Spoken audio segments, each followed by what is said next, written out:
ഈ academic bank of credit എന്ന് പറയുന്ന സിസ്റ്റം എന്താണ്? ഇതിലെ ഏറ്റവും പ്രധാനപ്പെട്ട കാര്യം വിദ്യാർത്ഥികൾക്ക് അവനവന് ഇഷ്ടപ്പെട്ട വിഷയങ്ങൾ തിരഞ്ഞെടുത്ത് പഠിക്കാൻ അവസരം നൽകുന്നു എന്നുള്ളതാണ്. ഈ മൈനറായിട്ട് ഓപ്റ്റ് ചെയ്യുന്ന സബ്ജക്റ്റുകൾ പിന്നീട് മെയിനാക്കി എടുക്കാൻ പറ്റുമെന്നാണ് പറയുന്നത്. വിദ്യാർത്ഥിക്ക് 3 വർഷത്തിന് ശേഷം ഡിഗ്രി മാത്രമാണ് വേണ്ടെങ്കിൽ ഡിഗ്രി എടുത്ത് പോകാം. ഗ്രാജുവേഷൻ ഇപ്പം നമ്മുടെ PSCയിൽ സാറ് ഈ ഗ്രാജുവേഷൻ ക്വാളിഫിക്കേഷൻ ചോദിക്കുന്നൊരു കുട്ടിക്ക് ഈ 3 വർഷത്തെ ഡിഗ്രി മതിയോ അല്ലെങ്കിൽ 4 വർഷത്തെ ഹോണേഴ്സ് വേണ്ടി വരും? അതുപോലെ തന്നെ ഗവേഷണത്തിനുള്ള ഊന്നൽ ഇതാണ് 4ാമത്തെ വർഷത്തിൽ കൂടുതൽ ഊന്നൽ നൽകുന്നത്. കേരളത്തിൻ്റെ ഉന്നത വിദ്യാഭ്യാസ രംഗത്ത് സമഗ്രമായൊരു മാറ്റത്തിനാണ് ഈ വർഷം തുടക്കം കുറിക്കുന്നത്. നമ്മുടെ ബിരുദ കോഴ്സുകൾ ഇനി മുതൽ 4 വർഷമാകാൻ പോവുകയാണ്.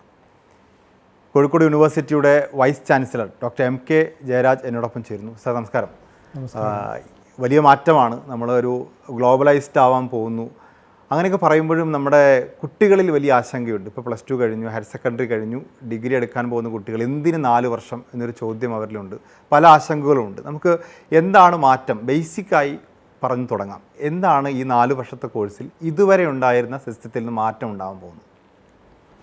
ഇത് അന്തർദേശീയ തലത്തിൽ അംഗീകരിക്കപ്പെട്ടിട്ടുള്ള ഒരു കരിക്കുലമാണ്. കേരളത്തിൽ മൊത്തം എല്ലാ സർവകലാശാലകളിലും 4 വർഷ ബിരുദവും 4 വർഷ ബിരുദം വിത്ത് ഓണേഴ്സ് വിത്ത് റിസർച്ച് എന്നുള്ള ഡിഗ്രിയും നടപ്പാക്കിക്കൊണ്ടിരിക്കുകയാണ്. ഇതിലെ ഏറ്റവും പ്രധാനപ്പെട്ട കാര്യം വിദ്യാർത്ഥികൾക്ക് അവനവന് ഇഷ്ടപ്പെട്ട വിഷയങ്ങൾ തിരഞ്ഞെടുത്ത് പഠിക്കാൻ അവസരം നൽകുന്നു എന്നുള്ളതാണ്. മുൻകാലങ്ങളിൽ വിദ്യാർത്ഥികൾക്ക് ഇത്തരത്തിലുള്ള അവസരങ്ങൾ കുറവായിരുന്നു. ഇത് വിദ്യാർത്ഥിക്ക് സ്വന്തമായി അവരുടെ ഡിഗ്രി ഡിസൈൻ ചെയ്യാനുള്ള ഒരു അവസരമാണ്. ഒരു മേജർ സെലക്ട് ചെയ്യുന്ന വിദ്യാർത്ഥിക്ക് പഠനത്തിനിടയ്ക്ക് വെച്ച് തന്നെ അദ്ദേഹത്തിൻ്റെ മേജർ ചേഞ്ച് ചെയ്യാനുള്ള അവസരമുണ്ട്. നിശ്ചിത ക്രെഡിറ്റ് ഏത് വിഷയത്തിലാണോ അദ്ദേഹത്തിന് താല്പര്യമുള്ളത് അതിൽ അച്ചീവ് ചെയ്യുകയാണെങ്കിൽ ആ വിഷയത്തിൽ മേജർ ഡിസിപ്ലിനിൽ ഡിഗ്രിക്ക് നേടാനുള്ള അവസരം. അതുപോലെ തന്നെ സ്കിൽ എൻഹാൻസ്മെൻറ്റ്, എബിലിറ്റി എൻഹാൻസ്മെൻറ്റ്, ഇത്തരത്തിലുള്ള വിദ്യാർത്ഥികളെ തൊഴിൽപരമായി മേന്മയുള്ള വിദ്യാർത്ഥികളെ സൃഷ്ടിക്കുന്ന തരത്തിലുള്ള കോഴ്സുകളും ഈ 4 വർഷ ബിരുദ കോഴ്സിൽ ഉണ്ട്. കൂടാതെ വിദ്യാർത്ഥിക്ക് മൈനർ ഒരു വിഷയത്തിൽ അവഗാഹം നേടുന്നതോടൊപ്പം തന്നെ മറ്റുള്ള വിഷയങ്ങളിൽ താല്പര്യമുള്ള വിഷയങ്ങളിൽ അറിവ് നേടാനും സഹായിക്കുന്നു എന്നുള്ളതാണ്. ഒരു ഉദാഹരണമായിട്ട് സയൻസ് വിദ്യാർത്ഥികൾക്ക് പണ്ട് സയൻസ് വിഷയങ്ങൾ മാത്രമാണ് സബ്സിഡറി എന്ന നിലയിൽ പഠിപ്പിച്ചിരുന്നത്. ഈ പുതിയ 4 വർഷ ബിരുദ കോഴ്സിൽ സയൻസ് വിദ്യാർത്ഥിക്ക് വേണമെങ്കിൽ ഹിസ്റ്ററിയോ അതുപോലെ ലാംഗ്വേജസോ ഹ്യൂമാനിറ്റീസോ പഠിക്കാനുള്ള അവസരം, അതുപോലെ തിരിച്ചും ഹ്യൂമാനിറ്റീസ് പഠിക്കുന്ന വിദ്യാർത്ഥിക്ക് മൈനറായിട്ട് സയൻസ് വിഷയങ്ങളും പഠിക്കാനുള്ള അവസരം നൽകുന്നു എന്നുള്ളതാണ്. ഈ മൈനറായിട്ട് ഓപ്റ്റ് ചെയ്യുന്ന സബ്ജക്റ്റുകൾ പിന്നീട് മെയിനാക്കി എടുക്കാൻ പറ്റുമെന്നാണ് പറയുന്നത്. ഈ ക്രെഡിറ്റ് അതിനുമുള്ള അവസരമുണ്ട്. നിശ്ചിത ക്രെഡിറ്റ് വിദ്യാർത്ഥി നേടുകയാണെങ്കിൽ അത് വിദ്യാർത്ഥികൾക്ക് മേജറായിട്ട്. BSc ഫിസിക്സിന് ജോയിൻ ചെയ്യുന്നൊരു കുട്ടി, ആ കുട്ടി മൈനറായിട്ട് എടുത്തൊരു സബ്ജക്റ്റ് ഹിസ്റ്ററിയാണ്. ഈ പഠനത്തിൻ്റെ ഘട്ടത്തിൽ അവന് തോന്നുകയാണ് ഹിസ്റ്ററിയാണ് എനിക്ക് കൂടുതൽ താല്പര്യമുള്ളത്, അതിലാണ് കൂടുതൽ മാർക്ക് സ്കോർ ചെയ്യുന്നത്. അപ്പോൾ അത് മെയിൻ ഹിസ്റ്ററി ആക്കി മാറ്റാൻ പറ്റും. അത് ആദ്യത്തെ 2 വർഷത്തിനുള്ളിൽ തന്നെ തീരുമാനിക്കപ്പെടണം. ആദ്യത്തെ 3 സെമസ്റ്ററിനുള്ളിൽ വിദ്യാർത്ഥി ഓരോ വിഷയത്തിനും നേടേണ്ട ക്രെഡിറ്റ് നിശ്ചയിച്ചിട്ടുണ്ട്. ആ ക്രെഡിറ്റ് നിശ്ചിത ക്രെഡിറ്റ് കിട്ടുകയാണെങ്കിൽ ആ വിഷയത്തിൽ അദ്ദേഹത്തിന് മേജറായിട്ട് ഡിഗ്രി കിട്ടുന്നതായിരിക്കും. ഈ 4 വർഷം പൂർത്തിയാകുമ്പോഴാണ് ഓണേഴ്സ് ബിരുദം കിട്ടുന്നത്. 4 വർഷം പൂർത്തിയാകുമ്പോഴാണ് ഓണേഴ്സ്. വിദ്യാർത്ഥിക്ക് 3 വർഷത്തിന് ശേഷം ഡിഗ്രി മാത്രമാണ് വേണ്ടെങ്കിൽ ഡിഗ്രി എടുത്ത് പോകാം. ഗ്രാജുവേഷൻ എടുത്ത് പോകാം. തിരിച്ചു വന്ന് ജോയിൻ ചെയ്ത് വീണ്ടും ഓണേഴ്സ് പൂർത്തിയാക്കാനുള്ള അവസരമുണ്ട്. അഥവാ ഇനി 3 വർഷം എടുത്തു പോയ ഒരാൾക്ക് വീണ്ടും തിരിച്ചു വന്ന് 2 വർഷം എടുത്ത് PG കംപ്ലീറ്റ് ചെയ്യാനുള്ള അവസരമുണ്ട്. 4 വർഷം ഓണേഴ്സ് ബിരുദത്തോടു കൂടി പുറത്തു പോകുന്ന വിദ്യാർത്ഥിക്ക് 1 വർഷം കൊണ്ട് PG എടുത്ത് സാധാരണഗതിയിൽ നേടുന്ന PG നേടാനുള്ള അവസരമുണ്ട്. UGCയുടെ പുതിയ നിർദ്ദേശമനുസരിച്ച് 4 വർഷ PG 4 വർഷ UG ഓണേഴ്സ് നേടുന്ന വിദ്യാർത്ഥിക്ക് റിസർച്ചിനും അഡ്മിഷൻ നൽകുന്നതാണ്. ഈ 3 വർഷത്തെ ഒരു ഗ്രാജുവേഷനും 4 വർഷം കൊണ്ട് നേടുന്ന ഹോണേഴ്സ് ബിരുദവും തമ്മിൽ ഈ എന്ത് വ്യത്യാസമാണ് കുട്ടികൾക്ക് ഈ ജോലി സാധ്യതയുമായി ബന്ധപ്പെട്ടുണ്ടാകാൻ പോകുന്നത്? 4 വർഷത്തിൽ കൂടുതൽ ഊന്നൽ നൽകുന്നത് വിദ്യാർത്ഥിയുടെ സ്കില്ലിൻ്റെ എൻഹാൻസ്മെൻറ്റ്, അതുപോലെ തന്നെ ഗവേഷണത്തിനുള്ള ഊന്നൽ. ഇതാണ് 4ാമത്തെ വർഷത്തിൽ കൂടുതൽ ഊന്നൽ നൽകുന്നത്. വിദ്യാർത്ഥിക്ക് 12ഓളം ക്രെഡിറ്റിൻ്റെ പ്രോജക്റ്റ് ചെയ്യുന്നു, റിസർച്ച് പ്രോജക്റ്റ് ചെയ്യാനുള്ള അവസരം. അപ്പോൾ വിദ്യാർത്ഥിയെ കൂടുതൽ ഗവേഷണ തൽപരരാക്കുകയാണ് 4ാമത്തെ വർഷത്തിൽ ചെയ്യുന്നത്. കൂടുതൽ സ്കിൽ എൻഹാൻസ്മെൻറ്റ് പ്രോഗ്രാമുകൾ ഉള്ളതുകൊണ്ട് തന്നെ വിദ്യാർത്ഥികളെ ഇൻഡസ്ട്രിയുമായി കണക്ട് ചെയ്തിട്ടുള്ള പ്രോഗ്രാമുകളും ഇൻറ്റേൺഷിപ്പും ഉള്ളതുകൊണ്ട് തന്നെ അവരെ റെഡിലി എംപ്ലോയബിൾ ആയിട്ടുള്ള വിദ്യാർത്ഥികളായിട്ടാണ് അവർ പുറത്തു വരുന്നത്.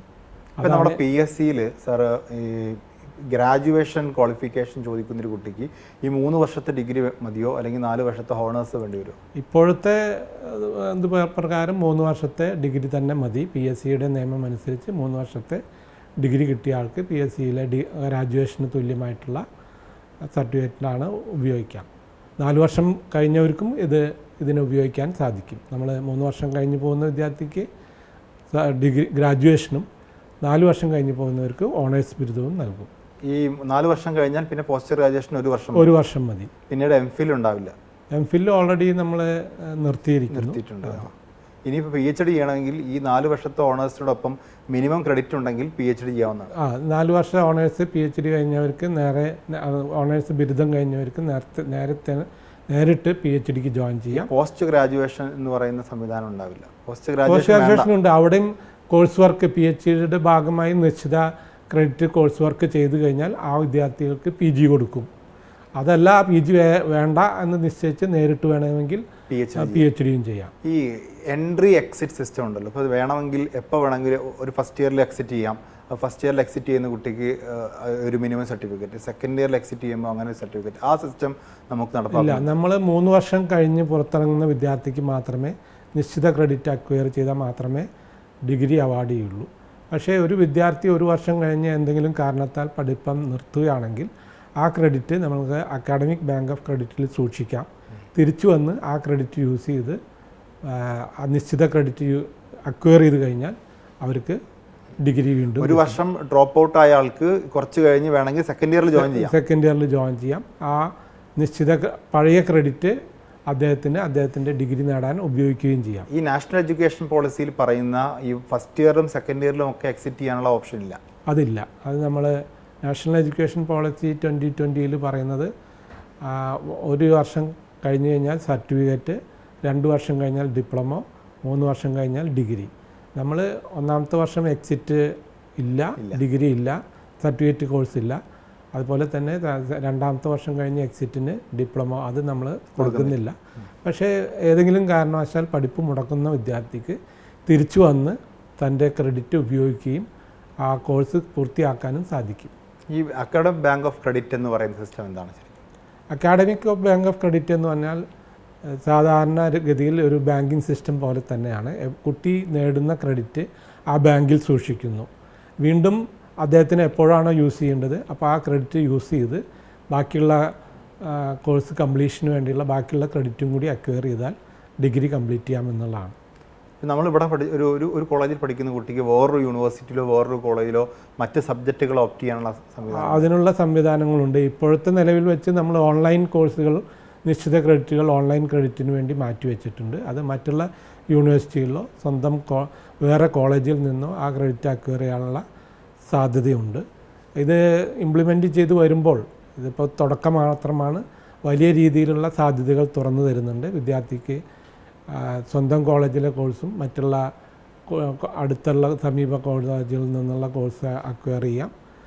ഇപ്പോൾ ഡിസ്റ്റൻസ് ഒരു പ്രശ്നമാണെങ്കിൽ അതാണ് ഓൺലൈൻ കോഴ്സിൻ്റെ സാധ്യത. ഇവിടെ നിന്ന് മാത്രമല്ല വെളിയിൽ നിന്നും.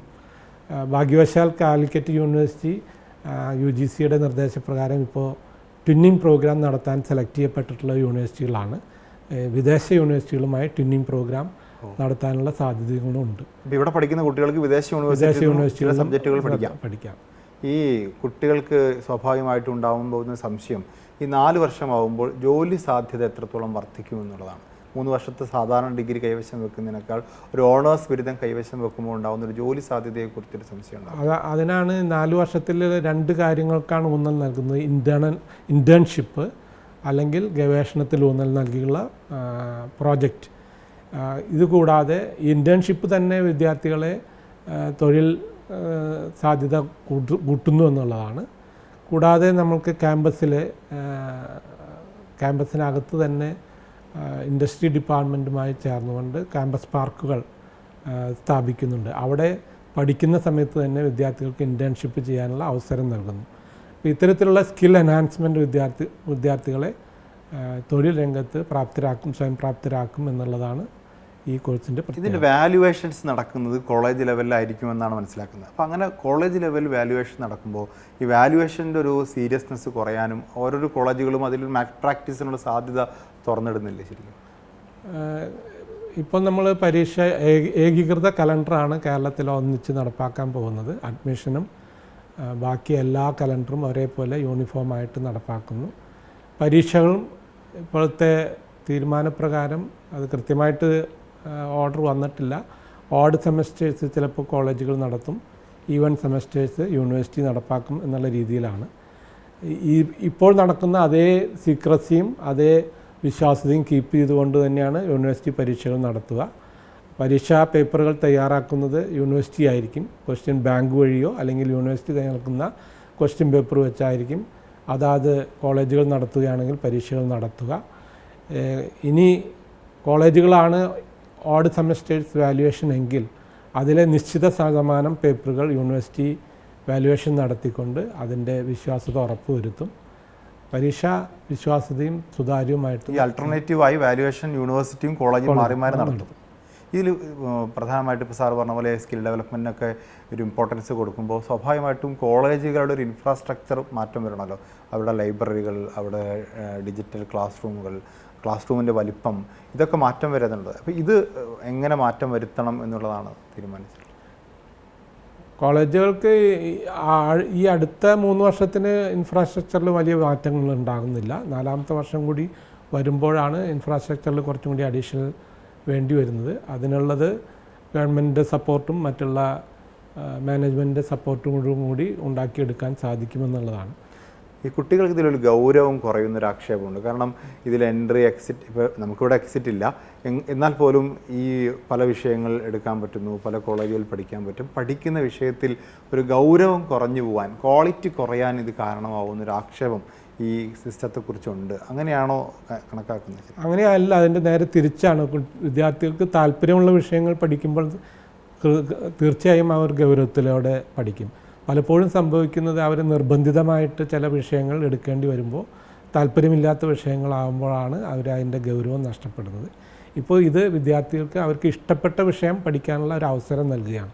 അപ്പോൾ തീർച്ചയായും അവർക്ക് അതിനുള്ള താല്പര്യം കൂടും, അതിൽ ഗൗരവതരമായിട്ടുള്ള പഠനം നടക്കുമെന്നുള്ളതാണ് എൻ്റെ അഭിപ്രായം. ക്ലാസ് ടൈമിൽ വ്യത്യാസം വരുന്നുണ്ട്.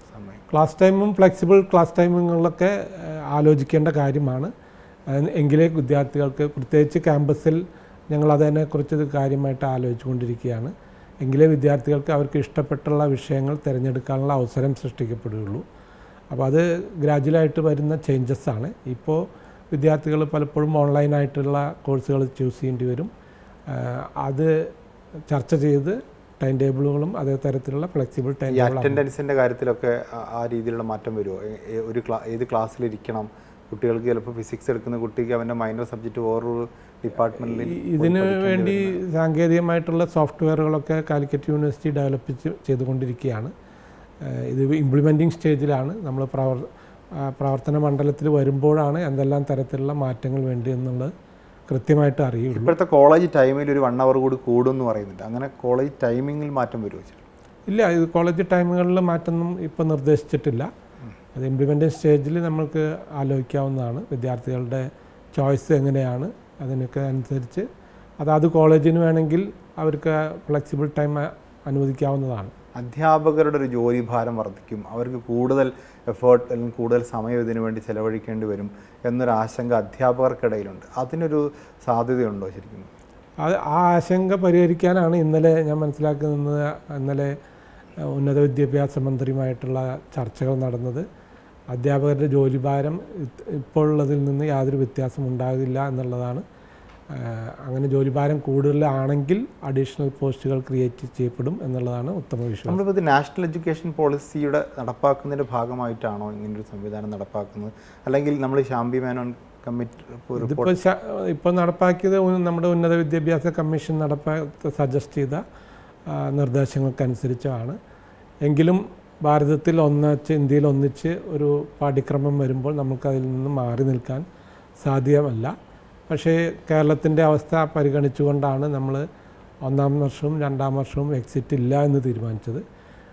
നമ്മൾ കേരളത്തിൻ്റെ പരിസ്ഥിതിക്ക് അനുസരിച്ചുള്ള ഉൾക്കൊണ്ടുകൊണ്ടുള്ള ഒരു പാഠ്യക്രമമാണ് നമ്മൾ തീരുമാനിച്ചത്. ഒരു ചോദ്യം കൂടി, ഈ അക്കാഡമിക് ബാങ്ക് ഓഫ് ക്രെഡിറ്റ് വരുമ്പോൾ 2 വർഷം ഇവിടെ പഠിച്ച് അതിൻ്റെ ക്രെഡിറ്റുള്ള ഒരു കുട്ടിക്ക് കേരളത്തിന് പുറത്തുള്ളൊരു യൂണിവേഴ്സിറ്റിയിൽ പോയി 3rd ഇയറിൽ ജോയിൻ ചെയ്യാൻ പറ്റും ഈ ക്രെഡിറ്റ് ഉപയോഗിച്ചിട്ട്? തീർച്ചയായും പറ്റും. അതാണ് അക്കാഡമിക് ബാങ്ക് ഓഫ് ക്രെഡിറ്റിൻ്റെ സാധ്യത. കുട്ടിക്ക് ഇൻസ്റ്റിറ്റ്യൂഷൻ മാറാൻ പറ്റും. ഇവിടെ തന്നെ കേരളത്തിൽ തന്നെ ഒരു യൂണിവേഴ്സിറ്റിയിൽ നിന്ന് വേറെ യൂണിവേഴ്സിറ്റിയിലേക്ക് മാറാൻ പറ്റും. കോളേജിൽ നിന്ന് കോളേജ് മാറാൻ പറ്റും. അതിനും കൂടിയാണ് നമ്മൾ ഒരേ അക്കാഡമിക് കലണ്ടർ ഉപയോഗിക്കുന്നത്. ഇവിടുത്തെ സെമസ്റ്റർ അവസാനിച്ച് കഴിഞ്ഞ് വിദ്യാർത്ഥി വേറെ സെമസ്റ്റർ നമ്മുടെ കേരളത്തിൽ തന്നെ വേറെ കോളേജിൽ പഠിക്കണമെങ്കിൽ അതിനുള്ള അവസരം കിട്ടും. കേരളത്തിന് പുറത്തും ഈ സാധ്യത ഉണ്ട്. അവർക്ക് അവിടെ ഈ ക്രെഡിറ്റ് യൂസ് ചെയ്ത് മറ്റുള്ള യൂണിവേഴ്സിറ്റികളിൽ പോകാനുള്ള സാധ്യതയുണ്ട്. നമ്മൾ അഡ്മിഷൻ പ്രൊസീജിയറിൽ എന്തെങ്കിലും മാറ്റം വരുത്തുന്നുണ്ടോ ഈ വർഷം? ഈ വർഷം പ്രത്യേകിച്ച് മാറ്റമൊന്നുമില്ല. പക്ഷേ വിദ്യാർത്ഥികൾക്ക് അവർ ചൂസ് ചെയ്യുന്ന കോളേജിൽ ഏതെല്ലാം മൈനറുകൾ ഓപ്ഷൻ ഉണ്ട് എന്നുള്ള കാണിച്ചു കൊടുക്കാനുള്ള സോഫ്റ്റ്വെയറിൽ മാറ്റം വരുത്തുന്നുണ്ട്. ഇപ്പോഴത്തെ അഡ്മിഷൻ ഏതാണോ വിദ്യാർത്ഥി മേജർ ചൂസ് ചെയ്യുന്നത് അതനുസരിച്ച് കോളേജുകൾ സെലക്ട് ചെയ്യുക എന്നുള്ള രീതി തന്നെയാണ് തുടർന്ന്. ഇതിൻ്റെ തുടക്കത്തിൽ ഒരു കൺഫ്യൂഷൻ വരാനുള്ള സാധ്യത സ്വാഭാവികമായിട്ടുണ്ടല്ലോ. അപ്പോൾ ഈ അഡ്മിഷൻ പ്രൊസീജിയർ നീണ്ടുപോകാനോ അല്ലെങ്കിൽ അതിൻ്റെ ഒരു ടൈം പീരീഡ് വർദ്ധിപ്പിക്കാനോ ഇല്ല. ഇന്നത്തെ രീതിയിൽ തന്നെ നമ്മൾ പ്ലാൻ ചെയ്ത രീതിയിൽ തന്നെ മുന്നോട്ട് പോകും. വിദ്യാർത്ഥികളുടെ സംശയങ്ങൾ ദൂരീകരിക്കാൻ വേണ്ടി നമ്മൾ വീഡിയോ ഇറക്കിയിട്ടുണ്ട്. അത് യൂണിവേഴ്സിറ്റി വെബ്സൈറ്റിൽ അവൈലബിൾ ആണ്. കൂടാതെ പല സ്കൂളുകളിലും കോളേജുകളിലും ഇതിൻ്റെ എക്സ്പെർട്സുകൾ പോയിട്ട് ക്ലാസ് എടുക്കുന്നുണ്ട് വിദ്യാർത്ഥികളെ സംശയം ദൂരീകരിക്കാൻ വേണ്ടി.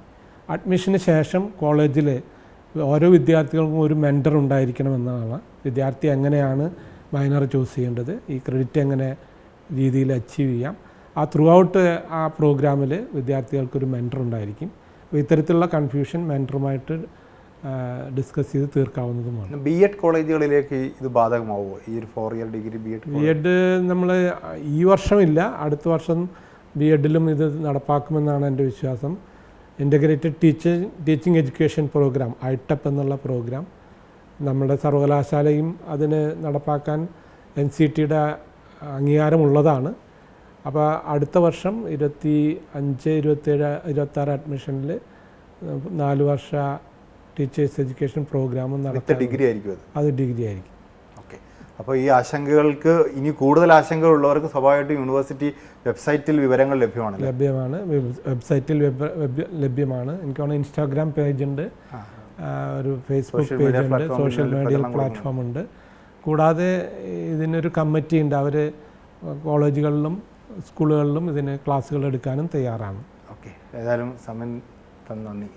Thank you.